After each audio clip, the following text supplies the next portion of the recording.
All right, welcome back to another episode of What's Hockey.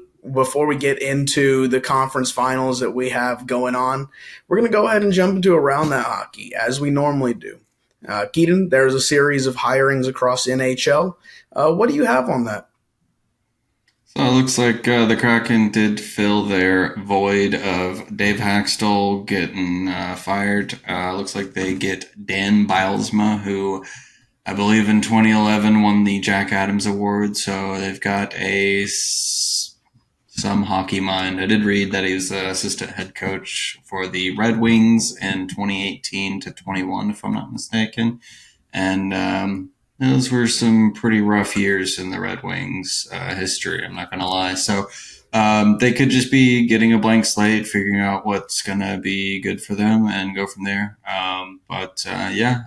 It's going to be interesting just to see what the Kraken can do because I mean, seem to be kind of a middle ground team, and see what Bosma is able to do with them. Yeah, and Bilesma isn't new to the Seattle organization. He comes from their AHL affiliate. They went to the Calder Cup finals. They did not win it, I believe, but he's had some success Yes, sir. there in that organization. So they're staying in house with that hiring. Keaton, there was a hiring in Columbus. What do you have on that? Yeah, I'm Waddle. I don't know. Don Waddle is named the president of hockey operations and general manager of the Columbus Blue Jackets. Pretty interesting. He's going to be basically just doing what they need to do up in Columbus. He was with the Carolina Canes upon fairly recently. They were pretty good. They, I believe, went to six straight playoff seasons, so maybe they can turn around that in the Blue Jackets organization, and bring them out of a rut. I do believe that it looks like they finished last in the Metro Division, so they can only really go up from there. So yeah. And in addition to, they also have Keefe, the guy from Sheldon Keefe, the guy from Toronto. He's now with the New Jersey Devils. Going to be pretty interesting what they bring to the table for them, or at least what he brings to the table for them. But yeah, I mean the Devils were pretty much there up until maybe about 5 games out from the end of the regular season, and I mean they played pretty well. I mean they got the Hughes brothers, and but they just were pretty inconsistent. So maybe Keefe brings that consistency in, and hopefully they bring some winning atmosphere. But yeah, it'll be a good change up. It looks like the San Jose Sharks are the only team currently without a coach, so look to see that void being filled soon. But For outside sure. of that, not really seeing anything else that's going on. But we can move on probably to the meat of the talk and go into the playoffs. Look like I believe we had two of each, or was it three on the Panthers in Florida? Panthers, Uh, the Rangers and Panthers. yeah, They had three they games, played right? 3 games. Yeah, it's 2-1 New York, and 3 games have also been played in the Dallas Okay, series. It's 2-1 nice. Dallas. Yeah, And pretty good, pretty good. let me ask you before we always love talking stars here, hometown team. But let's look at the Rangers series. There's a suspension with Truba. It's called Did he get chicken suspended? winging. I thought it was just a Oh, I'm sorry. fine. Fined. Yes, he was not suspended. Just making sure. Um, he gets charged with the chicken wing, which is, as you Maximum imagine, fine, by the way. yeah, yeah. You get your arm up and it looks like a chicken wing, elbows someone in the face, or well, I guess it was the side of the head, shoulder area, side of the head. And the head. I mean, Rodriguez. yeah, it was a pretty Yeah, brutal hit. Not gonna lie. I mean, it seems like Truba's favorite body part to lead with is his elbow. So it seems pretty egregious too. It didn't seem like he was really doing anything outside of just hitting him with his elbow. yeah. Just trying to He knock him wasn't over. close I to don't know. making a play on Rodriguez. Rodriguez got by him. It almost seems like he's 5 feet to the side of him, and Truba extends his elbow as far as he can, lunges. It's the only thing he can't even get his stick there, try to make a play. He just goes for the carnage and elbows him right there. I'm Yeah, surprised he didn't lift his leg up and hit him with his femur. He was just throwing body parts at him. But crazy. yeah, man. So Truba gets fined, but he's not suspended. So the Rangers still have a very good player on the ice there, kind of a dirty one, but he's got some Yeah. talent. And Truba was also, I believe it was the last series, he was caught almost hitting some guy. I mean, the dude like basically fell over, kind of dodged it miraculously, but Truba was like hitting the boards with his elbow, was like smacking it. And probably would have been fine for that hit too, but didn't hit anybody. So thank God for that, I guess. But yeah, seems just kind of like a consistent woodpecker for the Rangers. You know, just pecking. You know, just that awful hit. Yeah, I don't know. It's just kind of a persistent fellow, but we'll see what happens. I believe the Panthers and Rangers do play tonight, so it'll be interesting to see exactly what happens. I do believe that they're in Florida as well, so I Mm-hmm. think that the Panthers technically should have the edge. I mean, it seems like they've basically had the edge for the most part throughout this series.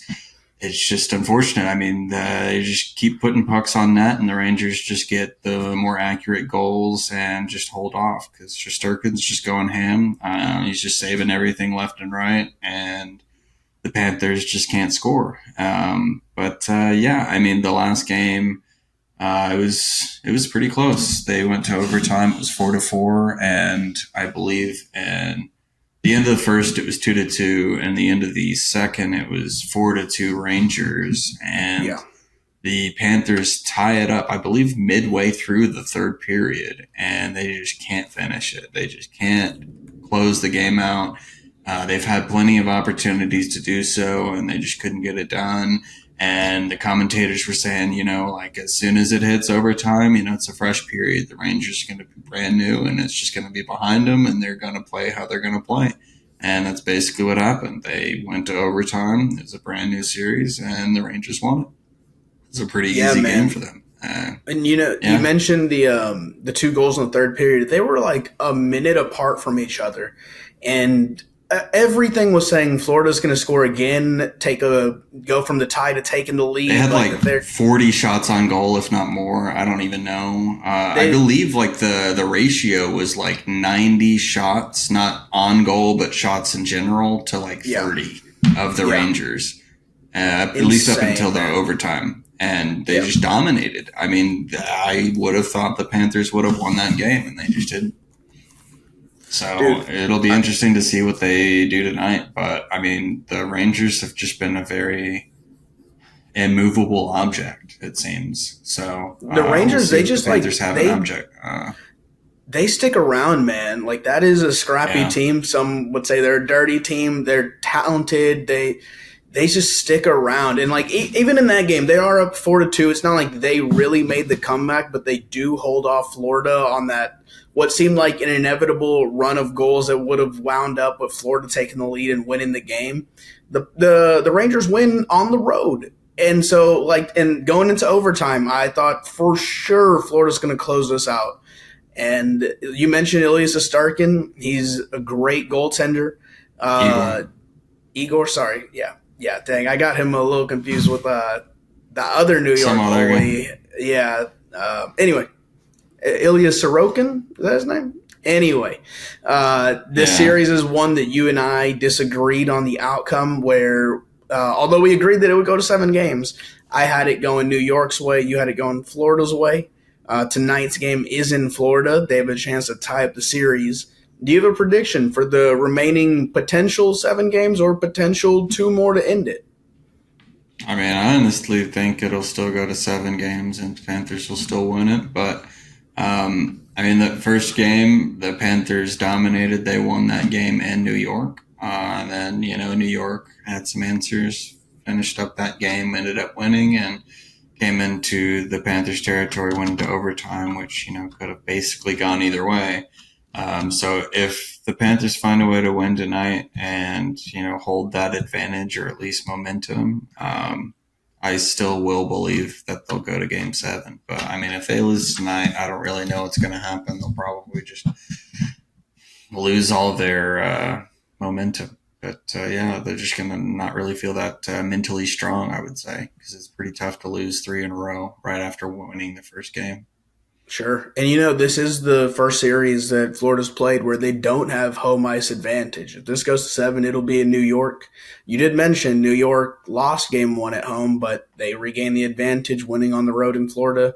That can make a difference. There was talks that Florida hated the ice in New York, that it was choppy, and when they returned back home in Florida, it was smoother. They could glide quicker. They're much faster. And so if it comes down to home ice at the end, New York definitely, I feel like, would be much more comfortable knowing that Florida can't hack it too much away from their place.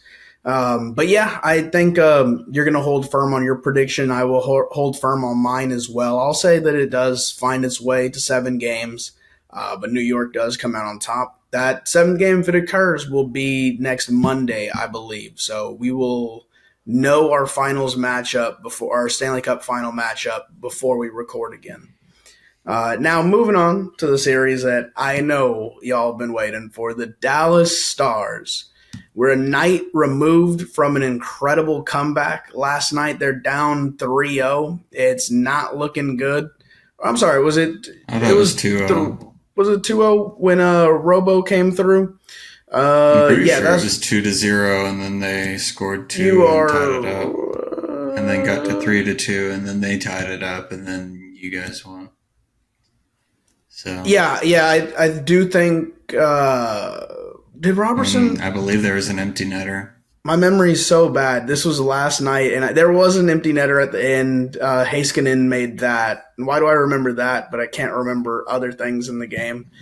Robertson had a hat trick. If you he did, he makes his 3rd one off the butt of Skinner, right? Was it off the butt? I thought that was just a block. So he sneaks like behind. He's side by side with Skinner. Oh yeah, goes yeah, under that one. Yeah. I thought it was that video I had sent you where he like actually hit his butt and he like blocked. That the one shot. was a save off the butt. Yes, yeah. You're right about that one too. There was a keister save last night, so it's a pretty wild one. Yeah, it was 2-0 before the Stars finally come back and score their first goal. But it felt so miserable to start. McDavid comes out hot. They get that first goal from McDavid. The second one he assists. And although it was 2, it felt like 4. I'm sorry? Connor McDavid made his solo goal second, not first. Jesus Christ. My memory is so Zach Hyman and Connor McDavid. But either way, he did assist on the first one and then scored the second one. And then there was, it wasn't 3 straight, but it was 2 and then 1 from Wyatt Johnston, 2 from Robertson. The first goal was McDavid, dog. Oh, Hyman? Okay, Hyman did get a touch on that one. Sorry, I was watching it right now. Hyman, it was his assist, but I mean, yeah, his first goal was Hyman, and the second one was Connor McDavid.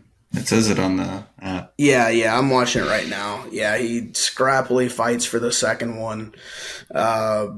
And we talked about it coming into the series, that top line with McDavid on there, when Draisaitl's on the ice, like they're top heavy, their stars come out to play. All Zach Hyman needs is like 2 inches of ice to just smack it in. I mean, that's how he gets 90% of his goals, right? And so You're seeing exactly what we expected from Edmonton.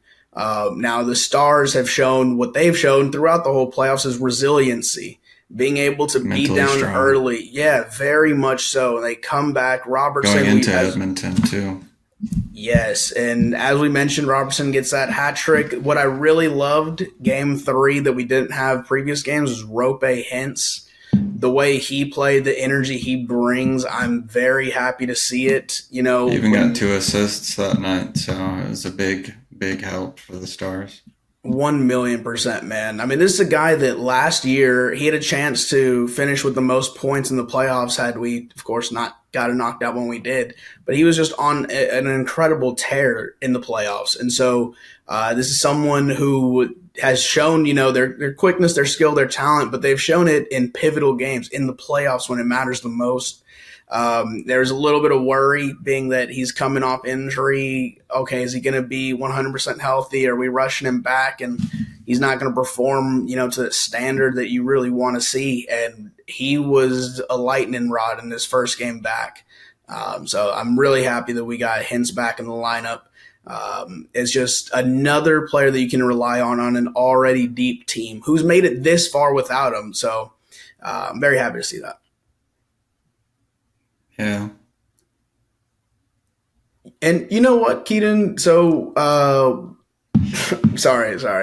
Let's go ahead and finish off these projections right quick. So you had this one going to, did you have it in 6? You had it in 6. Yeah. I had it in 7. It's currently 2-1. Where do you stand on it right now? Tomorrow's game will be in Edmonton again. Then we'll go Dallas, Edmonton, Dallas if it goes 7. Yeah, I mean, Dallas has been a very fantastic road game, or road team, and I'm pretty sure that they're just going to close it out the next 2 games. Yeah. I think Edmonton, they're not done yet. They're going to come back doing all they can. But I'll say it ends in 6. So I'll say you had your initial prediction correct. Stars on 6 is mine. Nice, dude. Yeah. I feel like I talked the entire time about Edmonton, Dallas. Did you want to throw anything in there? No, just a pretty interesting game to watch, just like the other one, but a little bit less physical, a lot more shots actually hitting the goal net, because it feels like there's just less scoring in the Panthers Rangers, even though the last game was 5-4, but just felt like they've been really, really struggling to actually score, whereas the Stars and the Oilers seem to just get goals. So, yeah. Yeah. Either way, pretty interesting games. Love to see it, and I still think that the Oilers probably don't have anything left in them. Probably might not make it, but who knows? I mean, they can get hot, and if they do, they can finish it. So, see what happens. We shall see. All right. Well, I think that's going to wrap up this episode. Peace out, y'all.